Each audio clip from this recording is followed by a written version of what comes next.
अस्सलाम वालेकुम स्टूडेंट्स। आज के लेक्चर में हम सीखेंगे पाइथन के अंदर आउटपुट फंक्शन कौन सा है जिसको यूज़ करते हुए हम वैल्यूज़ को स्क्रीन के ऊपर डिस्प्ले करवा सकते हैं। और इसकी कुछ डिफरेंट वेरिएशंस हैं कि प्रिंट फंक्शन को, इस आउटपुट फंक्शन को हम अपने पाइथन में कैसे कैसे यूज़ कर सकते हैं। तो आइए आज का लेक्चर स्टार्ट करते हैं। सबसे पहले मैं आईडीएलई को ओपन करूँगा अपने लैपटॉप के अंदर। और इसमें आप लोगों को पता है कि हमारे पास जो सबसे पहला इंटरफेस शो होगा, जो मोड शो होगा, उसको हम बोलते हैं इंटरेक्टिव मोड। तो हम अपना ये काम जो है वो परफॉर्म करेंगे स्क्रिप्ट मोड पे। तो स्क्रिप्ट मोड पे जाने के लिए शॉर्टकट की प्रेस करूंगा, कंट्रोल एन की। तो यहाँ पे हमारे पास जो इसका स्क्रिप्ट मोड है वो शो हो जाएगा। आइए यहाँ पे हम इसको डिफरेंट वेरिएशंस देखते हैं कि प्रिंट फंक्शन को हम कब कब कैसे कैसे यूज़ कर सकते हैं। मैं यहाँ पे जस्ट कमेंट में पुट कर देता हूँ different variations of print function in Python. तो आइए आज का हम लेक्चर स्टार्ट करते हैं। हमारे पास जो पहला केस है उसमें यह है कि हम प्रिंट फंक्शन को यूज़ करते हुए कोई सिंपल मैसेज को टेक्स्ट कैसे डिस्प्ले करवा सकते हैं। इसके डायरेक्टली एग्जांपल ये है कि हम प्रिंट का फंक्शन स्टार्ट करेंगे और उसके बाद पैरेंथेसिस के अंदर डबल कोट्स पुट करेंगे, और इन डबल कोट्स के अंदर आपको जो भी रेलिवेंट डाटा है, जो मैसेज जो आप डिस्प्ले करवाना चाहते हैं, वो हम पुट कर देंगे। लेट्स सपोज मैं यहाँ पे लिखता हूँ माई नेम इज अमजद। तो ये एक सिंपल सा मैसेज है, ये स्ट्रिंग है। अब ये आपको आउटपुट स्क्रीन के ऊपर डिस्प्ले हो जाएगी। आउटपुट देखने के लिए अगर हम इसको प्रॉपर सेव करते हैं कंट्रोल एस से, डेस्कटॉप पे सेव करते हैं, और हमारे पास प्रिंट का फंक्शन है, हम इसका नाम रख देते हैं और इसके बाद इसको सेट करते हैं। और ऑलरेडी एग्जिस्ट करती है तो हम इसको रिप्लेस कर देंगे। ओके। अब हमने अपने कोड की आउटपुट देखनी है तो F5 की शॉर्टकट की हम प्रेस करेंगे तो आप यहाँ पे देख सकते हैं कि प्रिंट फंक्शन में मैंने जो भी डाटा लिखा था वो सेम एज इट इज मुझे यहाँ पे शो हो चुका है। स्टूडेंट्स, एक चीज याद रखिएगा, इस प्रिंट फंक्शन के अंदर हम जो भी डाटा डबल कोट्स के अंदर जैसे भी लिखेंगे सेम एज इट इज वो आपको आउटपुट स्क्रीन के ऊपर डिस्प्ले हो जाएगा। अब इसी तरह से हमारे पास एक नेक्स्ट जो वेरिएशन है प्रिंट फंक्शन की, उसमें ये है कि हम कोई वेरिएबल यूज करना चाहते हैं, उस वेरिएबल के अंदर कोई वैल्यू स्टोर करवाना चाहते हैं। और अब हम चाहते हैं कि मुझे इस वेरिएबल के अंदर मौजूद वैल्यू जो है वो स्क्रीन के ऊपर डिस्प्ले करवानी है। तो वैल्यू को डिस्प्ले करवाने के लिए हम करेंगे क्या कि हम वेरिएबल को यहाँ पे डायरेक्टली पुट कर देंगे without any single or double quote. Print function में हम ओनली वेरिएबल का जब नाम लिखेंगे तो हमें यहाँ पे वेरिएबल की वैल्यू जो है वो मिल जाएगी। आप यहाँ पे देख सकते हैं कि हमें आउटपुट क्या मिली, 20। हमने जो सेकंड स्टेटमेंट थी प्रिंट फंक्शन की, इसके बाद उसके अंदर हमने जस्ट वेरिएबल का नेम लिखा है। स्टूडेंट्स, इसमें आप एक चीज क्लियरली देख सकते हैं कि अगर मैं इस प्रिंट फंक्शन के अंदर इवन किसी वेरिएबल के नेम को भी प्रिंट फंक्शन के अंदर डबल कोट्स में लिखूंगा तो इसकी आउटपुट जो लाइन की है वो तो हमें 20 मिलेगी, क्योंकि हमने इसमें वेरिएबल को सिर्फ लिखा है, डबल कोट्स नहीं लगाए। लेकिन इसमें हमने प्रिंट फंक्शन के अंदर डबल कोट्स में वेरिएबल का नाम लिखा है, जिससे होगा क्या कि अब ये हमारे पास वेरिएबल नहीं रहेगा, ये एक स्ट्रिंग बन जाएगी, ये एक मैसेज बन जाएगा, एक टेक्स्ट बन जाएगा, जो कि same as it is output screen के ऊपर आपको शो हो जाएगा। तो यहाँ पे आप देख सकते हैं जो पहला 20 है वो वेरिएबल की वजह से शो हुआ, और नीचे जो है हमने उस वेरिएबल का नाम डबल कोट्स में पुट किया तो ये आपको same as it is screen के ऊपर डिस्प्ले हो जाएगा। स्टूडेंट्स, अगर आप चाहते हैं कि हमारे पास एक से ज़्यादा वेरिएबल्स हैं, हम उनको डिस्प्ले करवाना चाहते हैं प्रिंट में, तो वो कैसे कर सकते हैं। लेट्स सपोज एक्स की वैल्यू मैं कहता हूँ 10 है, और नेक्स्ट लाइन पे मैं लिख देता हूँ लेट्स सपोज वाई की वैल्यू हमारे पास है 20। मैं चाहता हूँ कि मैं एक प्रिंट फंक्शन के अंदर इन दोनों वेरिएबल्स को अगर यूज़ करना है तो वो कैसे कर सकता हूँ। तो मैं जस्ट एक्स का मैं वाई लिखूंगा तो आपको इन दोनों वेरिएबल्स की वैल्यू जो है वो एक स्पेस के साथ स्क्रीन के ऊपर डिस्प्ले हो जाएगी, जो कि आप यहाँ पे देख सकते हैं। तो ये डिफरेंट वेरिएशंस हैं, हम वेरिएबल की वैल्यू को स्क्रीन पर कैसे डिस्प्ले करवा सकते हैं। इसके बाद हमारे पास जो नेक्स्ट वेरिएशन है वो ये है कि print or text with variable, कि हम वेरिएबल के साथ कोई मैसेज भी डिस्प्ले करवाना चाहते हो। लेट्स सपोज मैं स्टेटमेंट ये लिखता हूँ कि एक पहले, इससे पहले अगर हम वेरिएबल डिक्लेयर कर दें, लेट्स सपोज मैं वेरिएबल डिक्लेयर कर रहा हूँ, उस वेरिएबल का नाम है लेट्स सपोज मार्क्स, और इसमें मैं जो वैल्यू स्टोर करवाता हूँ वो लेट्स सपोज है 50। मैं चाहता हूँ ये 50 मार्क्स जो है वो मुझे स्क्रीन के ऊपर जो है वो डिस्प्ले होने चाहिए। तो स्टूडेंट्स अगर मैं इसके अंदर जस्ट मार्क्स लिखूंगा तो आपको आउटपुट स्क्रीन के ऊपर 50 शो हो जाएगा, लेकिन मैं चाहता हूँ ये सिर्फ 50 शो ना हो, इसके साथ इसके कोई कैप्शन भी शो हो। तो ये काम भी हम कर सकते हैं कैसे? वेरिएबल के नेम से पहले हम डबल कोट्स लगा देंगे, और इस डबल कोट्स के बाद जहाँ पे वेरिएबल का नाम स्टार्ट हो रहा है यहाँ पे हमें कॉमा लगा देंगे, जो कि यहाँ पे एक सेपरेटर का काम कर रहा है, जो कि राइट साइड वाले वेरिएबल को सेपरेट कर रहा है लेफ्ट साइड वाले स्ट्रिंग के साथ। अब हम इस डबल कोट्स में स्ट्रिंग लिखेंगे, वो मैसेज लिखेंगे जो आप चाहते हैं कि इस 50 के साथ, इस वेरिएबल की वैल्यू के साथ आपको शो हो। लेट्स सपोज मैं यहाँ पे लिखता हूँ आई गॉट, या फिर ये लिख देते हैं माई कंप्यूटर मार्क्स। ठीक है। उसके बाद मैं इसको अगर डिस्प्ले करने की कोशिश करूंगा तो आपको यहाँ पे इसकी आउटपुट क्लियरली शो हो जाएगी, माई कंप्यूटर मार्क्स। जो डाटा हमने डबल कोट्स में लिखा था वो same as it is display हो गया, और वेरिएबल जो हमने डबल कोट्स के बाहर लिखा था वो आपको उसकी वैल्यू जो है वो स्क्रीन के ऊपर डिस्प्ले हो जाएगी। तो ये हमारे पास एक वेरिएशन और थी जिसमें हम एक सिंपल मैसेज के साथ वेरिएबल की वैल्यू कैसे डिस्प्ले करवा सकते हैं। अब यहाँ पे मैं चाहता हूँ कि मेरे पास कुछ वैल्यू ऐसी है कि जिसमें डेटा भी आ रहा हो, फिर वेरिएबल की वैल्यू भी आ रही हो, और फिर कोई डाटा आ रहा हो। मैं एक एग्जांपल आपके सामने लिखता हूँ। लेट्स सपोज मैं लिखता हूँ कि my name is Amjad and my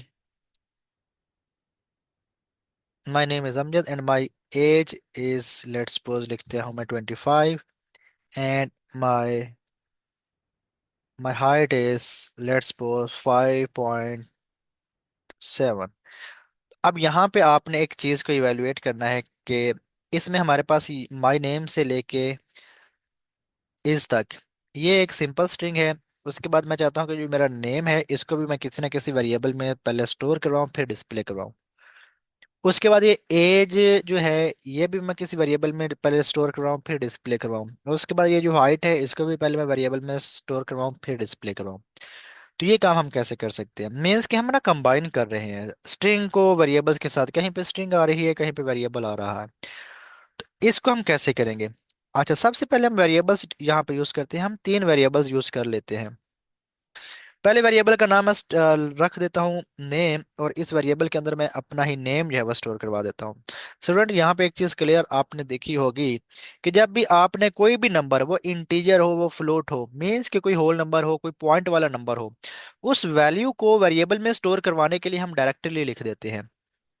लेकिन अगर हमने किसी स्ट्रिंग को, किसी मैसेज को, किसी करेक्टर्स के कॉम्बिनेशन को वेरिएबल में एज अ वैल्यू के तौर पे स्टोर करवाना है, उसको हम वेरिएबल में भी डबल कोट्स में लिखेंगे। एक ये हमारे पास मैसेज है, एक स्ट्रिंग है अमजद, तो ये हमारे पास डबल कोट्स में आएगी और ये इस वेरिएबल में, नेम वाले वेरिएबल में असाइन हो जाएगी। इसके बाद मैं चाहता हूँ कि एक वेरिएबल मैं एज का यूज करूँ, और इसमें मैं अपने एज लेट्स सपोज स्टोर करवा देता हूँ 25। उसके बाद मैं एक वेरिएबल यूज करता हूँ हाइट का, और इसके अंदर मैं वैल्यू स्टोर करवा देता हूँ लेट्स सपोज 5.7। आप वेरिएबल्स का नाम कुछ भी ले सकते हैं, लेकिन हमने साथ ये भी पढ़ा था कि वेरिएबल्स का जो नेम होगा वो मीनिंगफुल होना चाहिए, कि वेरिएबल के नेम से हमें आइडिया हो जाए कि इसके अंदर जो वैल्यू है वो किस टाइप की हमने स्टोर करवानी है। तो स्टूडेंट अब आपने करना ये है कि आपने आउटपुट को थोड़ा सा मायने में रखना है। माई नेम इज, जहां जहां पे आपकी स्ट्रिंग आ रही होगी उसको आपने डायरेक्टली डबल कोटेशन में same as it is put कर देना, कोई भी चेंज नहीं करनी। जहां पे आपको वेरिएबल के अंदर मौजूद वैल्यू चाहिए उसको आप कॉमा के साथ पहले सेपरेट करेंगे स्ट्रिंग को, इसके बाद मैं वेरिएबल का नाम लिख दूंगा। अगर स्टूडेंट्स मैं इतना ही प्रिंट करूं तो यहाँ पे मुझे मिल जाएगी output my name is Amjad. अगर हम पहले इसको देखें तो आप यहाँ पे देख सकते हैं आपको आउटपुट मिलेगी माई नेम इज अमजद। लेकिन हमारी बात यहाँ पे खत्म नहीं हुई। क्यों? हम ये चाहते हैं कि इस नेम के बाद फिर हमारे पास स्ट्रिंग है, जैसे कि एंड माई एज इज, यहाँ तक एक फिर स्ट्रिंग है, तो मतलब कि इस नेम के बाद फिर स्ट्रिंग आ रही है। तो यहाँ पे मीन्स कि मुझे राइट साइड पे भी कॉमा लगाना पड़ेगा, और यहाँ पे अगेन डबल कोट्स को स्टार्ट करना पड़ेगा और क्लोज करना पड़ेगा, और इसके अंदर मैं ये वाला डाटा दोबारा लिख दूंगा एंड माई एज इज। ठीक है, जो हमारा स्ट्रिंग का पार्ट है इस स्ट्रिंग के पार्ट को अगेन हम डबल कोट्स के अंदर पुट कर देंगे। ये ले, ये भी हमारे पास आ गया है। उसके बाद मैं 25 जो कि मेरे वेरिएबल में स्टोर है, एज नामी वेरिएबल में, मैं उस वेरिएबल का नाम लिख दूंगा। स्टूडेंट्स आप यहाँ पे देख सकते हैं वो क्या, कि यहाँ पे बात फिर हमारी खत्म नहीं हुई, इसके बाद फिर हमारे पास वैल्यू स्ट्रिंग है। इसका मतलब ये हुआ कि इस एज नामी वेरिएबल के बाद फिर मुझे कॉमा लगाना पड़ेगा, और यहाँ पे फिर जो स्ट्रिंग का पार्ट है उस स्ट्रिंग के पार्ट को फिर मुझे यहाँ पे दोबारा से लिखना पड़ेगा। ये ले, मैंने दोबारा यहाँ पे इसको लिख दिया है। अब क्या बात खत्म हो गई है? नो। इसके बाद हमारे पास फिर एक लास्ट वेरिएबल है, उसके अंदर भी मौजूद है वैल्यू हाइट की, उसको भी मैंने यहाँ पे शो करवाना है। तो इसका मतलब यहाँ पे फिर मुझे कॉमा लगाना पड़ेगा और यहाँ पे फिर मुझे वेरिएबल का नाम लिखना पड़ेगा। अब स्टूडेंट्स आप देखेंगे 5.7 आ जाएगा, लास्ट वेरिएबल का नेम आ जाएगा, यहाँ पे 5.7 की आउटपुट आ जाएगी इस वेरिएबल के अकॉर्डिंगली। इसके बाद कोई डाटा नहीं है, तो मतलब कि इसके बाद हमें कॉमा लगाना की जरूरत नहीं है। आइए हम इस कोड को अब चला के देखते हैं, तो क्या हमें रिक्वायर्ड आउटपुट जो है वो उस तरह से मिल रही है या नहीं। यस, आप यहाँ पे क्लियरली देख सकते हैं कि हमें यहाँ पे जो इसकी आउटपुट मिली है वो सेम वही मिली है जो कि हमने एक्सपेक्ट की थी। My name is Amjad and my age is 25 and my height is 5.7। जिस तरह से हमने इस स्टेटमेंट को पुट किया था उसके अकॉर्डिंगली हमें ये डाटा मिल गया है। कुछ स्टूडेंट्स कंफ्यूज हो रहे होंगे कि सर ये एक डिफिकल्ट सा प्रोसेस है, हम बार बार डबल कोट स्टार्ट करते हैं, फिर जहाँ पे वेरिएबल आता है वहाँ पे कॉमा लगाते हैं, फिर वेरिएबल का नाम लिखते हैं, फिर अगर और भी स्ट्रिंग है फिर कॉमा लगाते हैं लेफ्ट साइड पे भी राइट साइड पे, फिर स्ट्रिंग के पार्ट में डबल कोटेशन स्टार्ट करते हैं क्लोज करते हैं। सर ठीक है, इसके हमें समझ तो आ रही है, क्या इसका कोई आसान हल नहीं है कि हमें ये डबल कोटेशंस बार बार ये वेरिएबल्स का नाम स्ट्रिंग के बाहर बार बार ना लिखना पड़े? यस, इसका भी हमारे पास एक सोल्यूशन है। पाइथन आपको एक फैसिलिटी प्रोवाइड करता है, और इस तरह का काम हम कैसे परफॉर्म कर सकते हैं। एक मेथड है हमारे पास एफ स्ट्रिंग नेम से। एफ मीन्स के फॉर्मेटेड, फॉर्मेटेड स्ट्रिंग, इस नेम से एक मेथड है। हम इस मेथड को यूज करते हुए इन चीज़ों से कैसे निजात हासिल कर सकते हैं और अपनी रिक्वायर्ड आउटपुट के अकॉर्डिंगली अपना कोड कैसे कर सकते हैं। आप स्टूडेंट्स जस्ट इसमें एक चीज़ नोट कीजिएगा कि यहाँ पे हम ये जो कोड लिखेंगे, आउटपुट हमारी सेम यही है, हम यही आउटपुट डिस्प्ले करवाना चाहते हैं। मैं यहाँ पे इसको कॉपी कर लेता हूँ। हमारे पास आउटपुट यही है, हम इसी आउटपुट को ही देखना चाहते हैं, लेकिन हम चाहते हैं कि ये इस तरह का काम ना करना पड़े। स्टूडेंट्स हमने करना क्या है कि प्रिंट फंक्शन में हमने सिर्फ सबसे पहले एफ लिखना है, और एफ लिखने के बाद एक ही बार डबल कोटेशन अपने स्टार्ट करनी है और एक ही बार इसको अपने क्लोज कर देना है। उसके बाद स्टूडेंट्स जहां जहां पे आपकी स्ट्रिंग का पार्ट होगा आप उस स्ट्रिंग को सेम एज इट इज वैसे लिखेंगे। और स्टूडेंट जहां पे वेरिएबल का नेम होगा, मींस के जहां पे आप वेरिएबल में मौजूद वैल्यू को डिस्प्ले करवाना चाहते हैं, उस पार्ट को आप करली ब्रेसेस के अंदर पुट कर देंगे। अब यहाँ पे मैंने क्या किया है, करली ब्रेसेस के अंदर वेरिएबल का नेम जो है यहाँ पे लिख दिया है। अब इसका मतलब ये है कि माई नेम इज, ये तो एक स्ट्रिंग है, ये सेम एज इट इज मिल जाएगी, लेकिन एक करली ब्रेसेस में ही डाटा अगर हमने लिखा है तो मीन्स कि इसका यहाँ पे स्पेशल पर्पज है क्योंकि हमने इसके स्टार्टिंग में एफ लगा दिया है। तो इसका मतलब ये हुआ कि ये एक वेरिएबल को रिप्रेजेंट कर रहा है, और इस वेरिएबल में जो भी वैल्यू होगी वो वैल्यू हमें स्क्रीन के ऊपर डिस्प्ले होनी चाहिए। यस। अब इसके बाद हमारे पास फर्दर फिर डाटा है, तो हम कोई भी कॉमा नहीं लगाएंगे, हमारे पास जो भी इसकी रिक्वायर्ड आउटपुट है वो हम डायरेक्ट इस तरह से लिखे जाएंगे। एंड माई एज इज, फिर वैल्यू आ गई तो उस वैल्यू को फिर हम किस में लिखेंगे, करली ब्रेसेस में उस वेरिएबल का नाम लिख देंगे। And my age is this and my height is, फिर यहाँ पे हमारे पास वेरिएबल की वैल्यू है तो फिर उसको हम करली ब्रेसेस के अंदर लिख देंगे, और यहाँ पे वेरिएबल का नाम क्या है, HEIGHT, हाइट। स्टूडेंट्स जस्ट करना ये है कि स्टार्टिंग में हमने एफ लगाना है, डबल कोटेशन एक ही बार स्टार्ट करनी है और लास्ट पे इसको क्लोज कर देना है। जहां जहां पे तो स्ट्रिंग है उसको आप डायरेक्टली स्ट्रेट फॉरवर्ड लिखते जाएं, जहां जहां पे वेरिएबल की वैल्यू डिस्प्ले करवानी है वहां वहां पे हम वेरिएबल को करली ब्रेसेस के अंदर डायरेक्टली पुट कर देंगे। अब हम देखते हैं कि क्या इस लाइन की रिक्वायर्ड आउटपुट हमें वैसे ही मिलती है या नहीं। यस, आप यहाँ पे देख सकते हैं जो ऊपर वाली लाइन की आउटपुट थी और जो जो नीचे वाली लाइन की आउटपुट है, इन दोनों की आउटपुट हमें यहाँ पे सेम शो हो रही है। पहले में हमने एफ स्ट्रिंग फंक्शन को यूज नहीं किया था, लेकिन इसमें हमने एफ स्ट्रिंग फंक्शन को यूज करके इसकी वेरिएशन को देखा और हमने इस चीज को भी सिंपली वैसे ही प्रिंट करवा दिया है।